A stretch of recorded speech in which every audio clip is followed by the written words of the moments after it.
Hello बच्चों, देखो मैंने गूगल पे एक टॉपिक डाला है एर्गोनॉमिक्स। इंग्लिश में क्या बोलते हैं? एर्गोनॉमिक्स। ठीक है, और इसको हिंदी में देखें हम।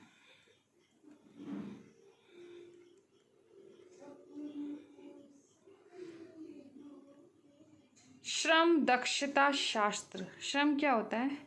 मेहनत। दक्षता मतलब उस मेहनत को जब हमें करने के लिए दक्ष बनाता है, ऐसा शास्त्र। चलिए कुछ पिक्चर्स को देखते हैं।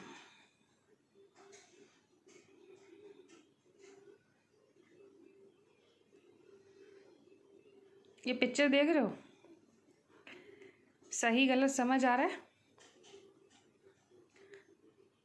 वो व्यक्ति आरामदायक चेयर पे बैठा है जिससे उसे कमर को रेस्ट मिले। दूसरी तरफ जो गलत है पिक्चर वो ये है कि वो स्टूल पे बैठा है जिससे उसकी कमर में झुकाव हो रहा है, कंप्यूटर की तरफ वो झुका हुआ है। ऊपर वाले में जो मॉनिटर है उसकी आप देख लो, जो कंप्यूटर की स्क्रीन है बिल्कुल आई डिस्टेंस बिल्कुल ठीक है।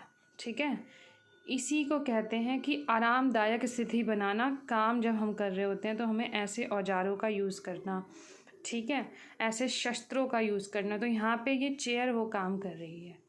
ठीक, ये कुछ भी हो सकता है, टेबल की हाइट भी हो सकती है। घर पे भी बहुत सारी चीज़ों को लेके हम सोच सकते हैं। फॉर एग्ज़ाम्पल हमारी किचन जो है, किचन में स्लैब की हाइट जो ज़्यादातर जो व्यक्ति ज़्यादा किचन में काम करता है तो स्लैब की हाइट कितनी होनी चाहिए, ऊपर या नीचे? तो ये सब एर्गोनॉमिक्स कहलाता है। क्या कहलाता है? एर्गोनॉमिक्स। इस तरह की शिकायतें नहीं होनी चाहिए। जैसे इस लेडी की आप फोटो देख रहे हैं, पेन हो रहा है, नम्बनेस है हाथ और पैरों में, ठीक है, बैक में पेन, नेक में पेन। तो ऑफिसेज में एर्गोनॉमिक्स का बहुत ध्यान रखना चाहिए यहाँ की, यानी कि जो ऑफिस में काम करने वाले लोग हैं कार्यस्थल पर, वो जो भी औजार, जो भी फर्नीचर, जो भी चीज़ें यूज़ कर रहे हैं वो कंफर्टेबल होनी चाहिए ताकि लोग ज़्यादा से ज़्यादा काम कर पाएँ। तो ये इंग्लिश में तो हो गया एर्गोनॉमिक्स, है ना। पिक्चर देखेंगे ये वाली। अब पोछा लगाने में इजी है कि किसी व्यक्ति की कमर में दर्द है तो ये टास्क इजीली हो रहा है। जॉब पे भी, एनवायरनमेंट माहौल पे भी, ठीक है, प्रोडक्ट्स जो यूज़ कर रहे हैं, अब आराम से वो ट्रॉली से सामान ले जा पा रहा है। मतलब कैसे हम चीज़ों को ईजी कर पाएँ और ज़्यादा से ज़्यादा काम कर पाएँ। अब बेटा हम अपने नोट्स पे चलेंगे। एर्गोनॉमिक्स को हिंदी में बोलते हैं सुकार्यकी। क्या बोलते हैं? सुकार्यकी। दो शब्दों से मिलकर बनाया सुकार्यकी, एर्गोन और नॉमिक्स। एर्गोन का हिंदी मीनिंग है काम और नॉमिक्स का प्राकृतिक नियम। दो ग्रीक शब्दों से। इसको ह्यूमन फैक्टर इंजीनियरिंग भी कहते हैं, मानव कारक अभियांत्रिक भी कहते हैं। ठीक है, तो एग्ज़ाम में अगर एर्गोनॉमिक्स पूछता है या मानव कारक अभियांत्रिक पूछता है, दोनों में सेम परिभाषा आएगी। इम्पॉर्टेंट है, बहुत इम्पॉर्टेंट क्वेश्चन आ सकता है। परिभाषा पे ध्यान देंगे। सुकार्यकी वह अध्ययन है, अध्ययन मतलब स्टडी करना, जिसमें किन को स्टडी किया जाता है, किन के बारे में रिसर्च की जाती है?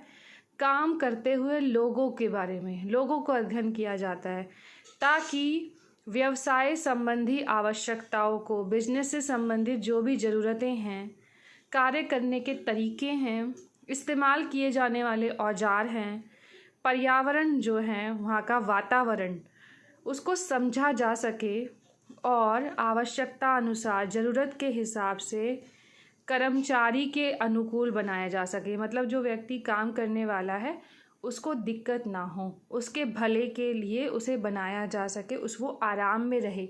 अगर उसको कोई प्रॉब्लम नहीं होगी तो वो ज़्यादा से ज़्यादा काम कर पाएगा। क्यों ज़रूरत है सुकार्यकी की? एर्गोनॉमिक्स की क्यों आवश्यकता है? सुरक्षा और बेहतर स्वास्थ्य को बढ़ाने के लिए। ठीक है, अगर देखो अभी मैंने आपको पीछे एक फ़ोटो दिखाई थी, कोई व्यक्ति रोज़ ऑफिस जा रहा है और काम कर रहा है लेकिन वहाँ पे उसे दिक्कत हो रही है, ठीक है, तो उसको कार्यस्थल पर हानि हो सकती है, चोट लग सकती है, दुर्घटना भी हो सकती है। या चोट और दुर्घटना का एग्जाम्पल नहीं तो बैक पेन हो रहा है, वो भी एक अल्टीमेटली उसकी हेल्थ जो है वो ख़राब हो रही है ना, ठीक है। तो स्वास्थ्य बेहतर बनाने के लिए सुकार्यिकी की आवश्यकता है। बेहतर रोजगार, अगर वो ज़्यादा काम कर पाएंगे, अगर आप उनको अच्छी फैसिलिटीज़ देंगे तो वो ज़्यादा काम कर पाएंगे, तो उत्पादन भी ज़्यादा होगा किसी फैक्ट्री में, किसी कंपनी में। त्रुटियों में कमी लाकर, कमी कर देना इसे, ठीक है। बेहतर रोजगार कैसे हो सकता है कि जो गलतियां हो रही हैं उसको कम कर सकें हम। कम कैसे कर पाएंगे? जब हम ज़्यादा सुविधा दे पाएंगे। चोट लगने की दर में कमी लाकर, कुछ लोग फैक्ट्रीज़ में बड़ी बड़ी मशीनों के साथ कार्य करते हैं तो चोट लगने की संभावना होती है ना। तो इसमें भी हमें कमी लानी चाहिए कि हम बेहतर मशीनें जो रिस्क पे हैं उनका ध्यान रखें, ठीक है। उनकी बार बार मेंटेनेंस और इन सब चीज़ों का ध्यान रखें जो मालिक हैं फैक्ट्रीज़ के।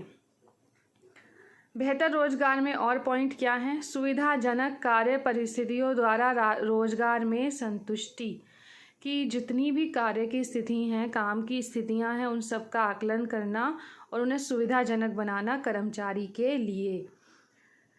श्रम दक्षता शास्त्र भी बोलते हैं एर्गोनॉमिक्स को, मैंने अभी आपको गूगल के पेज पे बताया था। एक ऐसा उपकरण जो प्रभावी उत्पादन करता हो और जिसे कार्यस्थल, वर्क स्टेशन डिज़ाइन, कार्यविधि डिज़ाइन, उपकरण डिज़ाइन, सुविधाएं, वातावरण संबोधित करते हैं, ठीक है। एक ऐसा उपकरण होता है जो प्रभावी उत्पादन करता है और इसके अंदर और क्या क्या बातें आती हैं कि वो वर्क स्टेशन डिज़ाइन, कार्यविधि डिज़ाइन, उपकरण डिज़ाइन, सुविधाएं और वातावरण, इन सब के बारे में बातें करता हो। इसी से, इन सब चीज़ों से श्रम दक्षता शास्त्र बनता है, ठीक है। सुकार्यिकी के क्या फ़ायदे होंगे?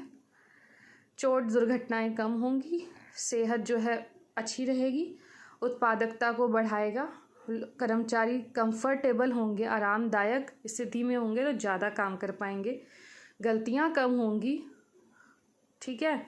और गलतियां कम होंगी तो कोई भी काम रिपीट नहीं होगा। दक्षता को बढ़ाएगा, मतलब उनकी क्षमता को बढ़ाएगा क्योंकि उन्हें मौका मिलेगा ज़्यादा काम करने का। एब्सेंटिज़म, मतलब लोग कई बार परेशान हो जाते हैं, बीमार हो जाते हैं, काम करते हैं तो ऐसी स्थिति आ जाती है दुर्घटना और इंजरीज़ की वजह से, तो अनुपस्थिति भी कम होगी। मनोबल को बेहतर बनाना और मन से भी व्यक्ति, उनका मोराल जो है वो बढ़ेगा, ठीक है बच्चों। हाँ, गुड। नेक्स्ट टॉपिक पे चलते हैं। लास्ट टॉपिक है इस यूनिट का, और वो टॉपिक क्या है मैं यहाँ पे अभी आपके लिए डालती हूँ। एंटरप्रेन्योरशिप। एंटरप्रेन्योरशिप की बहुत सारी पिक्चर्स दिख रही हैं, कुछ समझ आ रहा है? एक व्यक्ति काम कर रहा है, सोच रहा है, इंटरनेट पे है, इनोवेशन लिखा हुआ है, नॉलेज लिखी हो, किसी के पास नॉलेज है, इनोवेशन है, नया चीज़ करने की, और बिजनेस कर सकता है। इस पिक्चर में देखो, ठीक है, बिजनेस के बारे में सोच रहा है। एक एंटरप्रेन्योरशिप की सबसे अच्छी फ़ोटो जो मुझे मिली है वो ये है। Entrepreneurship means starting your business. आपके पास एक आइडिया है, आपके पास उसका आपने एक प्लान बना लिया है और फिर उसके बाद आपको करना है, ठीक है। हालांकि आप ये सोच रहे हो कि कुछ रिस्क हो सकता है, आपने रिस्क जो है कैलकुलेट कर लिया, आकलित कर लिया, फिर भी आप आगे बढ़ना चाह रहे हो, ठीक है।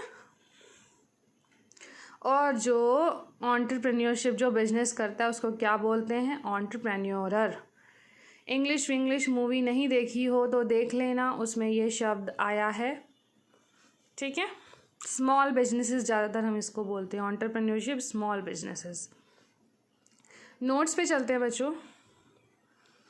हिंदी में एंटरप्रेन्योरशिप होता है उद्यमिता, एक नया उद्यम, बिजनेस, ठीक है। उत्पाद यानी कि कोई प्रोडक्ट बनाना या कोई सर्विस स्थापित करना। सर्विस किस चीज़ की? किसी सोसाइटी में dry cleaning service, press ironing service, उत्पाद बनाना, किसी प्रोडक्ट को बना के बेचना, पापड़ बनाना। उद्यम, कोई और बिजनेस के आइडिया, ठीक है। और जो उद्यमिता से शब्द आया है उद्यमी, एक एंटरप्रेन्योरर, ठीक है। नॉवल आइडिया भी कहते हैं, नए विचार, जिनके दिमाग में कुछ नया करने का होता है कि उसको और नया कैसे बनाया जा सकता है। एक उद्यमी व्यक्ति वह होता है जो एक नए विचार को वास्तविकता देता है और वास्तविकता देने के लिए जोखिम उठाता है। जोखिम मतलब हो सकता है वो बिजनेस में पैसा लगाए तो कोई रिस्क हो जाए, उसको फ़ायदा ना मिले। आपका कौन सा प्रोजेक्ट था अभी? एंटरप्रेन्योरशिप का ही प्रोजेक्ट है ना, जो 11th-12th में आप लोग काम कर रहे थे, मैडम ये करेंगे वो करेंगे, ठीक है।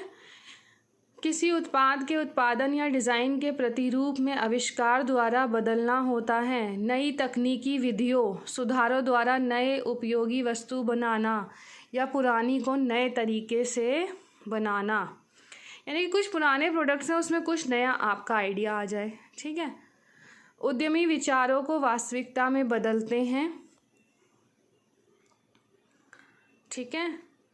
वह संकल्पना भी हो सकती है, किसी की सोच भी, प्रोडक्ट भी हो सकता है, कोई पॉलिसी भी हो सकती है, या कोई ग्रुप भी हो सकता है। उद्यमियों का बहुत सारा ग्रुप, मतलब मिलके भी कोई बिजनेस शुरू कर सकते हैं। वे नई प्रक्रियाओं के समर्थक होते हैं, नई नई एक्टिविटीज़ जो उसमें करनी है, नई सोच जो आ रही है टीम में, उसके समर्थक होते हैं और परिवर्तन के प्रवर्तक बन जाते हैं, मतलब वो बदलाव करना चाहते हैं। क्या लक्षण है उद्यमियों के, ये क्वेश्चन आ सकता है। उनमें कड़ी मेहनत करने की इच्छा होती है, प्लान बनाने और इम्प्लीमेंट करने, योजना बनाना और क्रियान्वयन करना चाहते हैं। पैसा, रिसोर्सेज और टाइम मैनेजमेंट करने की स्किल होती है उनमें। वित्त मतलब पैसा होता है ना। जो भी उन्होंने रिस्क कैलकुलेट किए कि अगर मैं ये छोटा सा बिजनेस नया शुरू करता हूँ अपना, तो उसमें कोई ना कोई रिस्क हो सकता है। उनमें एक साथ नए कामों को करने की योग्यता होती है। कठिन मुद्दे आ जाएं, मुश्किलें आ जाएं, टफ इश्यूज, उनसे निपटने की, उनकी प्रॉब्लम सॉल्व करने की क्षमता होती है।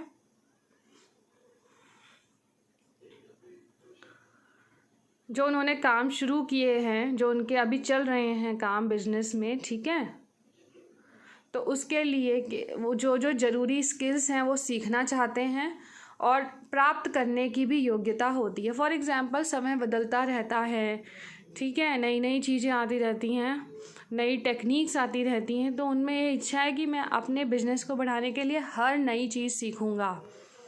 यथार्थवादी होते हैं, यथार्थवादी को इंग्लिश में बोलते हैं बीइंग रियलिस्टिक, मतलब वो वास्तविकता समझते हैं और वो ये समझते हैं कि हो सकता है इस प्रॉब्लम का कोई भी आसान समाधान ना हो। गतिरोध हो, मतलब उनका बिजनेस जिस स्पीड से चल रहा है उसमें कहीं ना कहीं कभी कभी सेटबैक्स आ जाते हैं, कोई रुकावट आ जाती हैं, चुनौतियां, चैलेंजेस आ जाते हैं, असफलता हो जाती है, तो उनमें उनको सामना करने की भी योग्यता होती है, वो हार नहीं मानते हैं। भागीदारी विकसित करते हैं, पार्टनरशिप में भी काम करते हैं, पॉलिसी बनाते हैं अपने काम को लेकर और नेटवर्किंग भी बनाते हैं। समझौता करने की, नेगोशिएट कहते हैं इंग्लिश में, कार्यनीति बनाने की, ठीक है, स्ट्रैटेजी बनाने की कि ऐसे कैसे कैसे करेंगे हम, प्रायोरिटाइज करने की कि क्या पहले करना चाहिए, ये सारी क्षमताएं उनमें होती हैं।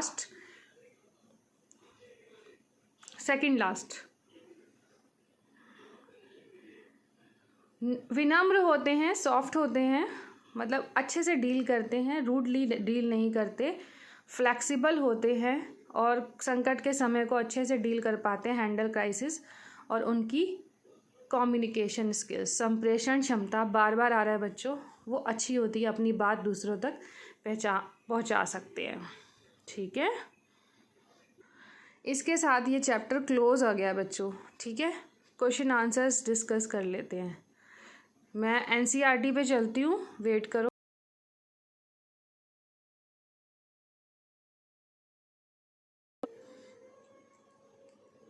यस, अब हमारे पास एनसीईआरटी यहाँ पे है, क्वेश्चन आंसर्स। जीवन कौशल आपको करना पड़ेगा इसमें। पेज नंबर 34 पे जो क्वेश्चन है, सिर्फ जीवन कौशल और कोई नहीं, क्योंकि कार्य जीवन की गुणवत्ता वो आपके सिलेबस में नहीं है। ठीक है, आगे चलते हैं।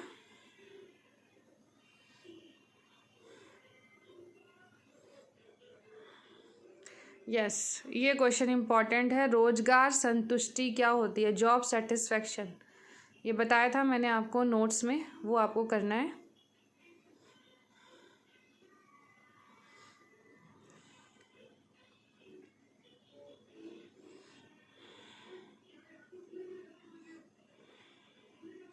एर्गोनॉमिक्स, ये देखो बच्चों, ये लड़की कंप्यूटर पे बैठी हुई है, तो क्या इसकी पोजीशन सही है उसकी हाइट के हिसाब से? ये सब मैंने आपको नोट्स में समझाया है।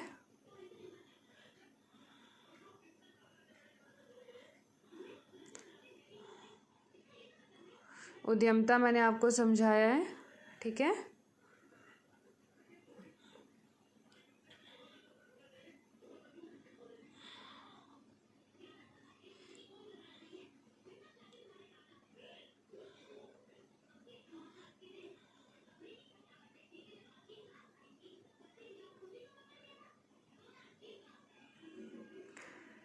चलिए यही क्वेश्चंस हैं जो बीच बीच में एनसीईआरटी में आए हैं, जो आपको करने हैं। इसके अलावा आपको नोट्स बहुत अच्छे से करने हैं। मेरी सारी वीडियो सुन लो बेटा, और उसमें मैंने बीच में प्रोजेक्ट दिया है, कुछ क्वेश्चंस दिए हैं साथ साथ, इन सबको कंप्लीट कर लेना। ठीक है, ऑल द बेस्ट।